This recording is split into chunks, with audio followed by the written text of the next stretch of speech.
quem assistiu o jogo viu, né? A bola não parava nem na hora de cobrar falta, era uma ventania maluca. E o São Paulo acabou ganhando com o gol do Bobadilla, que foi tranquilamente o melhor em campo, talvez o melhor jogador na era Roger, nos últimos tempos do São Paulo, o Bobadilla.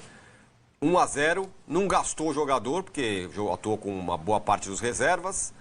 Uma vitória ok, Arnaldo. Fala. Posso fazer uma pergunta para você? Pode fazer. Diminuiu um pouco a resistência com o Roger? Eu acho que sim, mas o cara também, ele tá trabalhando por empreitada, né? Cada jogo ele precisa provar. Mas acho que diminuiu, perto do que estava, né? Tá. Diminuiu.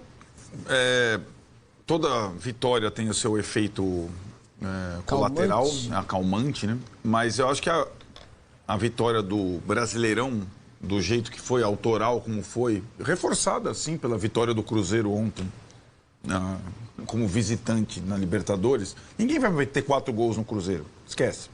São Paulo meteu 4 gols no Cruzeiro, com a assinatura do Roger. Então ele vai para esse jogo já também com uma confiança de poder revezar o time. Uma coisa leva a outra, né? Mantendo o sistema com 2 pontas e tal.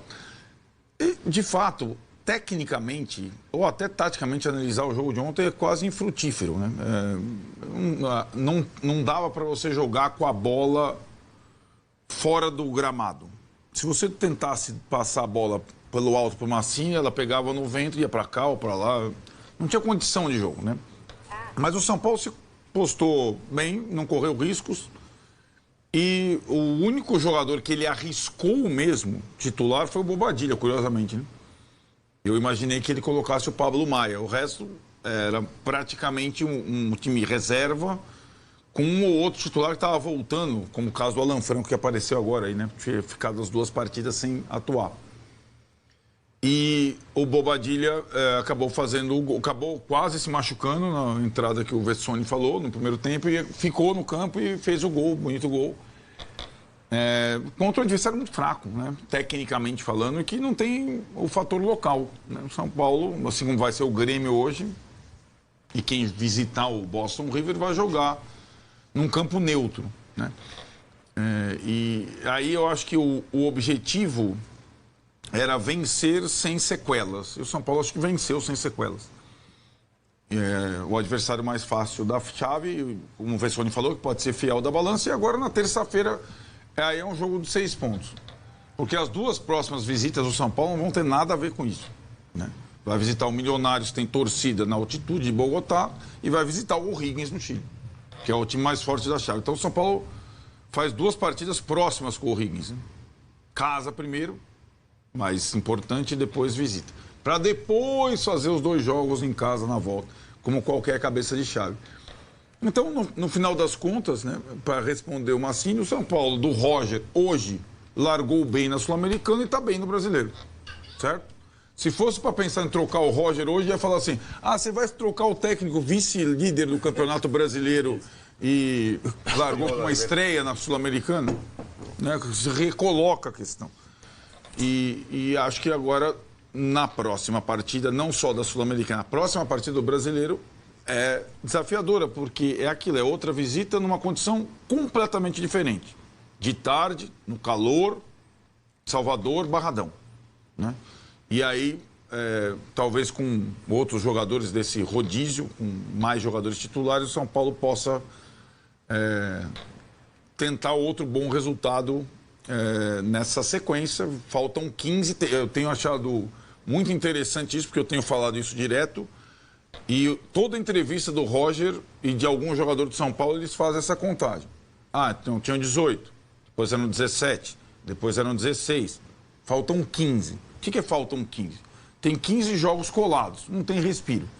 E acho que a missão do Roger, sobretudo dele, como comandante, para ter tranquilidade, é manter o time numa posição boa do Brasileiro, se classificar na Sul-Americana, se classificar na Copa do Brasil. É simples? Não, mas ele está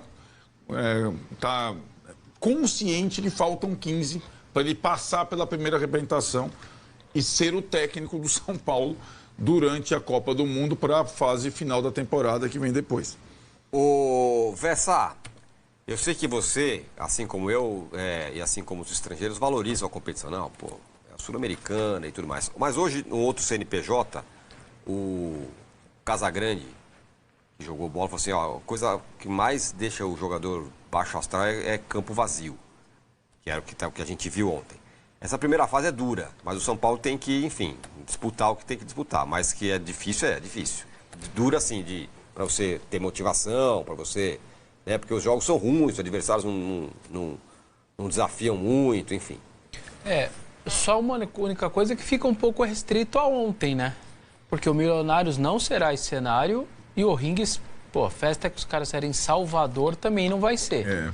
Vai ter clima normal mesmo nesses outros 2 jogos. Ontem me lembrou um pouco a pandemia, lembra? Quando a gente olhava, arquibancada vazia e tal, parecia a época da pandemia. Aquele alerta que o Arnaldo deu do vento, para quem não assistiu o jogo e acha que o Arnaldo exagerou, o goleiro batia o tiro de meta, a bola voltava um pouco. Ela ia até um determinado local, e aí ela voltava um pouquinho para se ter uma noção do que era o vento. Não é um exagero, realmente interferiu muito na partida, além da chuva e tudo mais.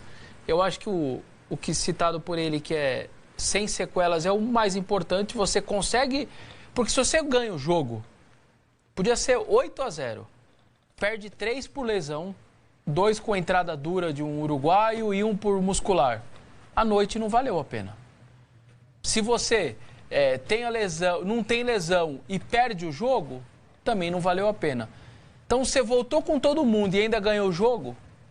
Então, assim, eu acho que é uma noite que tudo que foi o objetivo do clube como instituição foi feito. Agora, você tem um jogo nesta terça, que é um jogo que é o seguinte: se você perde, você vai para 2 jogos fora, numa situação do grupo que você pode se lascar, porque só classifica um, hein? Vamos lembrar, só vai classificar o primeiro. Porque o segundo vai ter que disputar depois o playoff com quem vem da Liberta. Vem o terceiro da Libertadores. E aí pode vir um time que por algum motivo não fez uma boa Libertadores e vem um time forte. Sei lá, o Racing, o Boca dá uma brecha e fica em terceiro no grupo dele. E aí você pode pegar antes ainda do mata-mata, antes das oitavas no playoff, um Boca, por exemplo.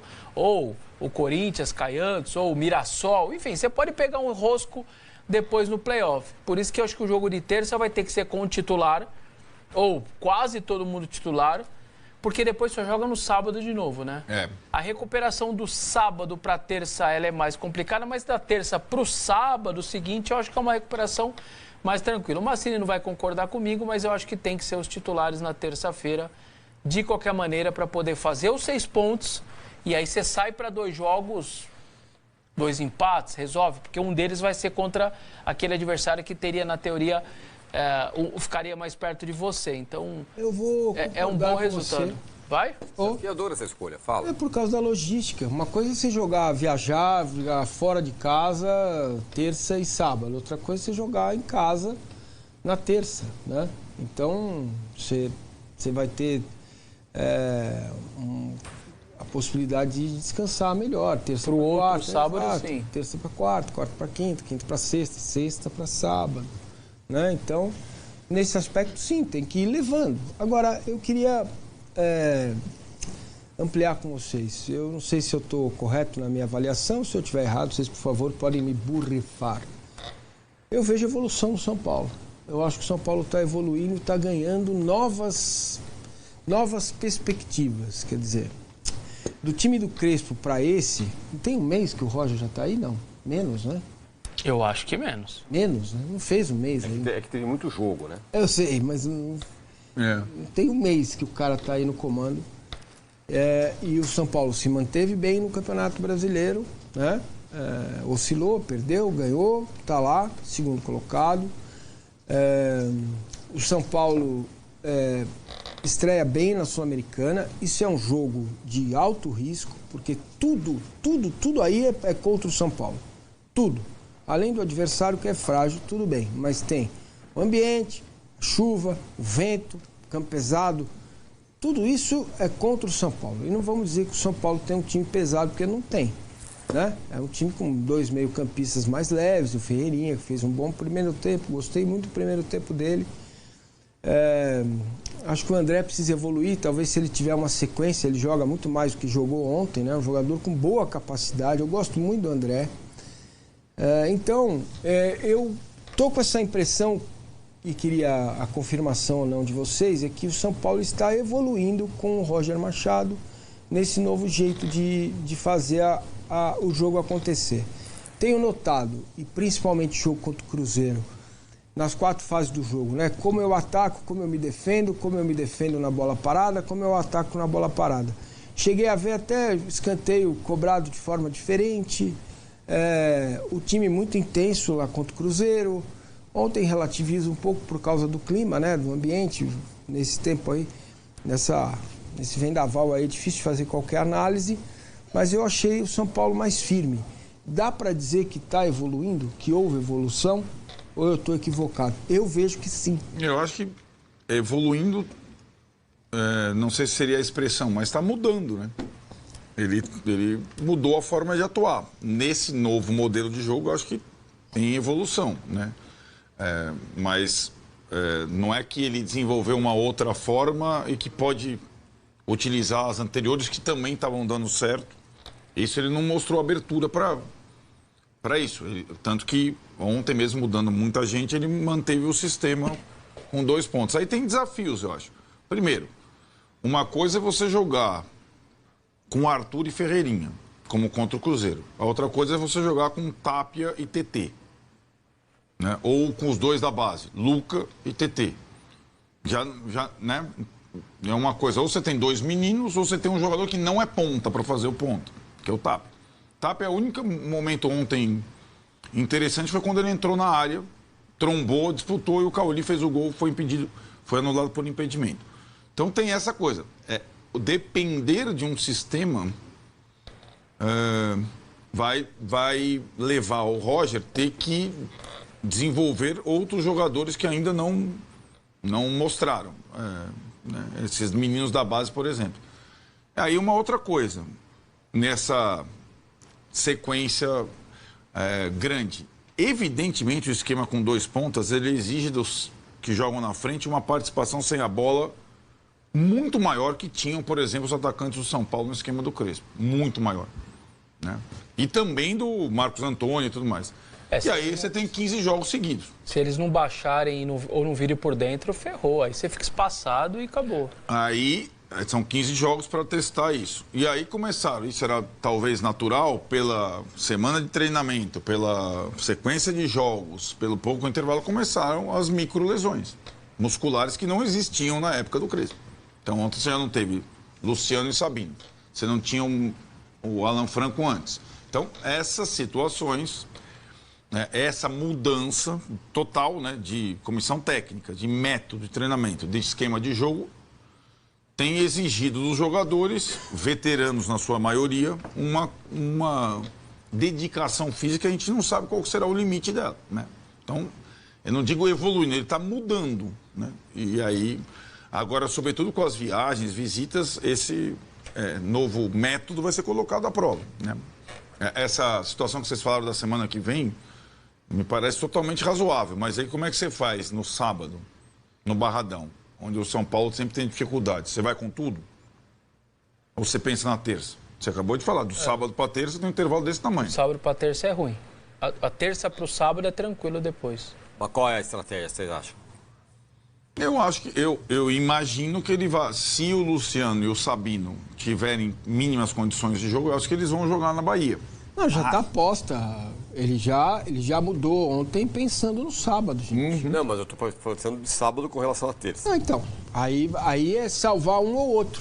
Então, porque a estrutura, pelo que ele colocou aí, ele indica terça reserva, sábado quem tiver melhor e terça salva um ou dois ou três. O que eu acho é que assim, ele não tira ninguém no sábado para jogar exclusivamente para terça. Isso eu acho que ele não faz. Acho que não. Só que na terça pode ter algumas sequelas de sábado que aí ele dá uma segurada. Isso. Se não tiver sequela, vai de novo com todo mundo. Aí faço outra pergunta. É a impressão que eu tenho. Aquela velha pergunta aqui, nem vou usar ficha aqui, vou só falar diretamente.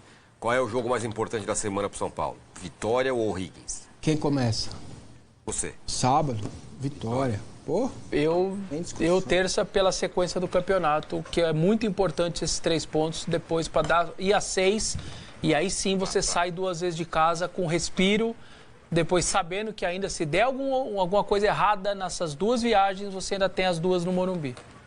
Na prática, é mais importante vencer na terça. Mas desde que você pelo menos empate no sábado.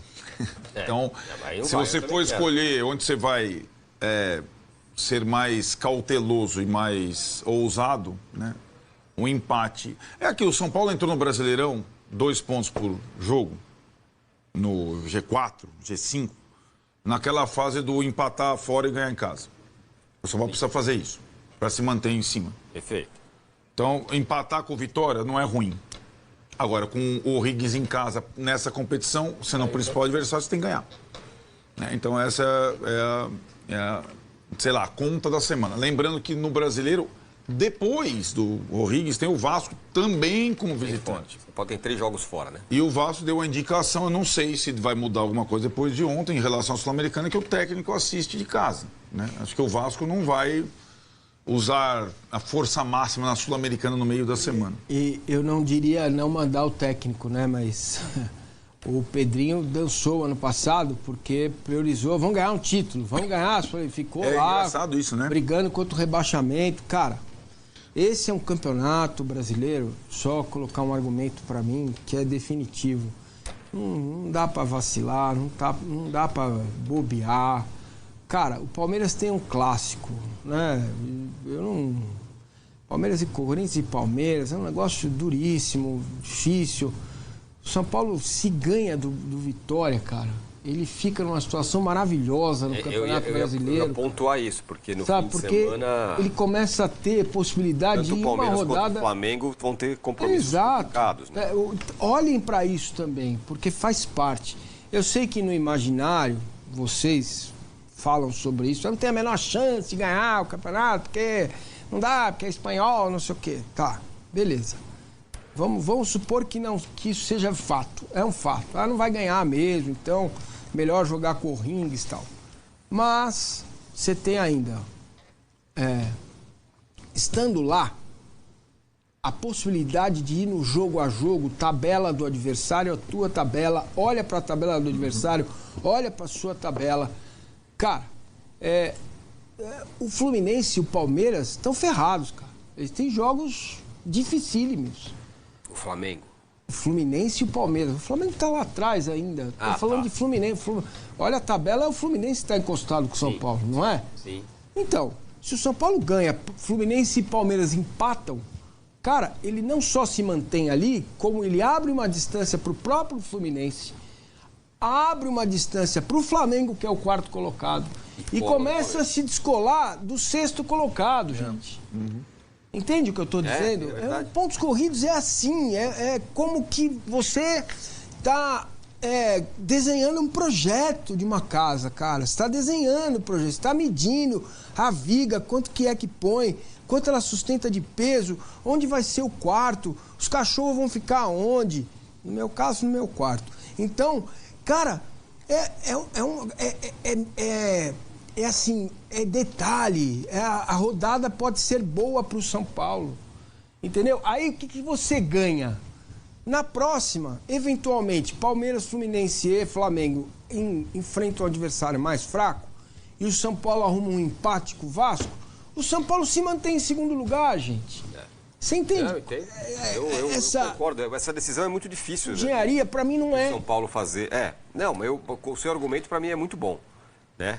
É uma rodada... Tudo bem, o São Paulo não tem um jogo fácil, jogar no Vitória contra o Vitória no Barradão, mas os rivais diretos deste momento têm compromissos também complicados, né? Na verdade, ou o Flamengo ou o Fluminense, ponto vai perder, ou os dois, né? Ponto, exatamente. Eu acho bem interessante o que o Marcinho falou. Nesse recorte, nesses 2 meses dos 18 jogos, esse detalhe, você também, concordo muito com o Marcinho, você mirar e observar o que o seu adversário lá da frente está fazendo, do próximo jogo. Sim. Qual que é a semana dele? Claro. Então, por exemplo, o Vitória joga hoje. O Vitória não tem competição sul-americana, mas ele joga pela Copa do Nordeste, em casa contra o Juazeirense. Como é que tá? O Jair Ventura não é o Renato, ele vai estar no banco. Quantos jogadores ele vai utilizar? Quais serão? Como é que vai ser? O Vitória vai estar fresco? Não vai, ele vai ter um dia menos, inclusive. Um dia menos. Em tese, ele vai usar o time inteiro reserva. Mas observa, né? Como o São Paulo. Então, um vai observando o outro. Por isso que nessa conta, e eu falei que o Bahia tem uma oportunidade, o Bahia não tem nada disso que a gente está falando. Ele não tem nem a Copa do Nordeste. O Bahia só tem o Campeonato Brasileiro e a eliminatória da Copa do Brasil mais pra frente. Os dois paranaenses também, né? Estão nessa situação. Sim, porque vieram da Série B. Que vieram vieram da Série B. Quem veio da Série B, é isso aí. Se você começa a abrir para o sexto colocado, você vai para uma carnificina de agosto, de julho, né? Final de junho, na segunda quinzena de junho. E assim, pô, vamos supor, o Flamengo atropelou, tal, passou todo mundo, abriu 7 pontos do São Paulo, é o líder. São Paulo está em segundo lugar. Vou tirar o Palmeiras para não ficarem falando. Palmeiras, tira o Flamengo. Aí, beleza. Você está a 7 pontos do líder. Você tem Copa do Brasil. Você tem a Sul-Americana classificado. E você está a 6 do 5º colocado. Maravilha que você vai manejando. O problema é estar lá em 14º, em 12º. Entendeu? Que você não pode vacilar. É o campeonato que o Botafogo perdeu, né? Cara, e outra, tinha alguém que estava ali perto pra ganhar. Você já se prepara para voltar para Libertadores direto. Sim. Tá entre os 4, fazer uma campanha grande, sabe? Esse é o meu pensamento. E tem uma curiosidade só, que quem tá na Sul-Americana, ela atrapalha menos o brasileiro. E não é pela qualidade do adversário, é pelo calendário. Porque o calendário do São Paulo é terça, sábado, terça, sábado, terça, sábado. Pro brasileiro, da terça pro sábado, vai ser sempre tranquilo.